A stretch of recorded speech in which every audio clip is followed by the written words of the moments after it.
All right, here we are outside the Airstream, on air streaming, 2014 South by Southwest with Tokyo Police Club. Welcome, guys. Hello.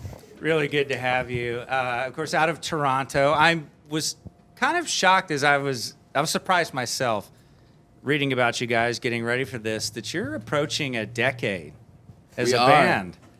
We formed in 2005. Is the reality sunk in about that? How do you feel about it? Give us like an overview. Like, hey, man, you guys, that's pretty impressive. My mom wants me to move out. It's all laughs here at the Tokyo Police Club interview. It's cool, right, guys? We're still chums. Chummier than ever. Yeah. The chummiest we've been since high school. Yeah, That's true. It's so nice to see your faces again. It feels like we never see each other anymore. I know. It's a real chumming of age for us. And it's been about 9 years really that you guys have been doing this, but the last 4 or so we haven't had a new record. What's been going on the record front? How long have you been working on it? How's it different from 4 years ago or 5 years ago when you made that last record? Well, when we started, when our careers started, we were sort of just out of high school, just dropped out of our first year of college and stuff. So this whole thing landed in our laps, and I feel like after Champ, when we slowed down with the opportunity to make a new record, was the first time we really thought about, okay, like we have this opportunity, we really want to seize it and make something great that's going to last.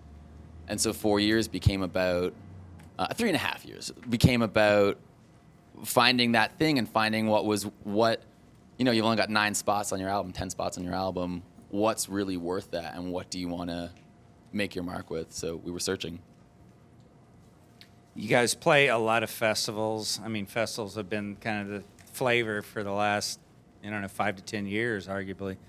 But what's it like for you? A big difference. Say you've got a night ahead of you, and you're playing a big stage at Bonnaroo versus you're playing a mid-sized club in Austin, Texas. What's the difference? What's the biggest difference for you? Or is there one?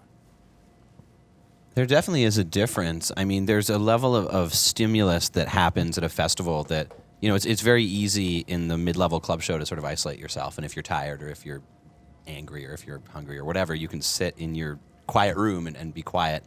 And at a festival, if you can even find a quiet spot, it means you're missing 19 other amazing things that happen. So it can be kind of a challenge to find like your spot to just be in for a minute before you go on stage. And sometimes you need that. But other times it's good. You just feel like you're part of this story that's been happening all day and you just jump into your portion and do your thing. Not to get too industry inside or anything, but you've got, Hot Tonight's the new single. You're going to be out working that. How are you, a lot of people forget that a conference like South by is about the industry too and how to learn and adapt and change. So how are you working it differently than you guys 9 years ago? Are you smarter about it? We eat better. That's for sure. Yeah, every time someone offers you a free taco, you don't need to take it. Yeah. That's a rule you kind of figure out after a while. It's like, tough lesson. There'll be another one around the corner, don't worry. And there is. Yes, so I think, I don't know, it's like, you just try and learn what you can, and I feel like this time coming around is not so much about getting, discovered or working on a record deal. I feel like we were down one time talking to Saddle Creek, and it was about, finding the right people to connect with to make the whole thing fly.